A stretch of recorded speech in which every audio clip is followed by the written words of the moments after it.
அனைவருக்கும் அன்பு வணக்கம். நான் உங்கள் தியான ஆசிரியர் ராதாகிருஷ்ணன் பேசுகிறேன்.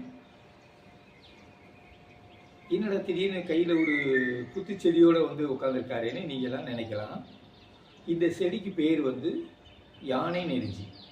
இந்த செடி இருக்கிற இடத்துல யானை கூட மிதிக்கிறதுக்கு யோசிக்கும் அப்படின்னு சொல்லுவாங்க. இது மக்களுக்கு மனிதராகிய நமக்கு என்ன ஒரு பெரிய நன்மை செய்யுது அப்படிங்கிறத பற்றி இப்போ நான் உங்கள்கிட்ட சொல்ல போகிறேன். இந்த செடியானதை நம்ம அந்த காடு நிறைய இடத்துல முளைக்கும் பார்த்துக்குங்க. இந்த யானை நெருஞ்சி இந்த செடி இதில் பூவெல்லாம் பார்த்திங்கன்னா இந்த மாதிரி மஞ்சள் கலரில் இப்படி இருக்கும். சரிங்களா? நெருஞ்சி முள் அதை காட்டும் கொஞ்சம் பெருசாக இருக்கும். இந்த இதில் இருக்கக்கூடிய முள்ளின் தன்மை மனிதருக்கு இந்த செடி செய்யக்கூடிய அபரிவிதமான ஒரு செயல் என்ன அப்படின்னோம்னா, இந்த யூரின் போகிறதுக்கு நிறைய பேர் கொஞ்சம் சிரமப்படுவாங்க. தண்ணி எவ்வளோ தான் குடித்தாலும் யூரின் கடுத்து போகும், ஒரு கடுகடுப்பு தண்ணியோட போகும், ரெண்டாவது கலர்ஸாக போகும். இந்த மாதிரி இருக்கக்கூடிய பிரச்சனைகளுக்கு இந்த யானை நெருஞ்சி சரியான ஒரு தீர்வு கொடுக்குது.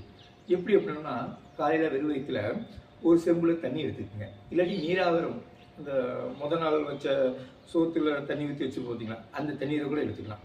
எடுத்துக்கிட்டு இந்த யானை நெருஞ்சியை ஒரு செடி இல்லாட்டி ஒரு 2 செடி எடுத்து அந்த தண்ணியில் போட்டு ஒரு 5 நிமிடம் ஊற வச்சுருங்க. ஊற வச்சுட்டு இப்படியே கலக்குங்க. கலக்கும் பொழுது அந்த தண்ணி பூரா விழுவிழுப்பும் மாறிடும். பார்த்துங்க, விழுவிழுப்பு தண்ணியாக இந்த தண்ணீர் மாறிடும். அதுக்கு பிறகு அந்த தண்ணியை வடிகட்டி இல்லாட்டி அப்படியே கூட குடிச்சிக்கலாம் நீங்கள். சரிங்களா? முதல்ல இந்த செடியை லேசாக அலசிடுங்க. இந்த மண் நல்லா இருக்கும், தூசிலாம் இருக்கும், அதெல்லாம் போகிற பிறகு இதை செஞ்சுக்குங்க. சரிங்களா? அந்த தண்ணியை குடிச்சிட்டு வந்தீங்கன்னா ஒரு நாளுக்கு ஒரு 3 நாள் குடிக்கலாம். பார்த்துக்கங்க. குடித்தோம்னா நீர் அப்படியே ஃப்ரீயாக போகும். பார்த்துக்குங்க, நல்லா குழுன்னு போகும். பார்த்துக்குங்க.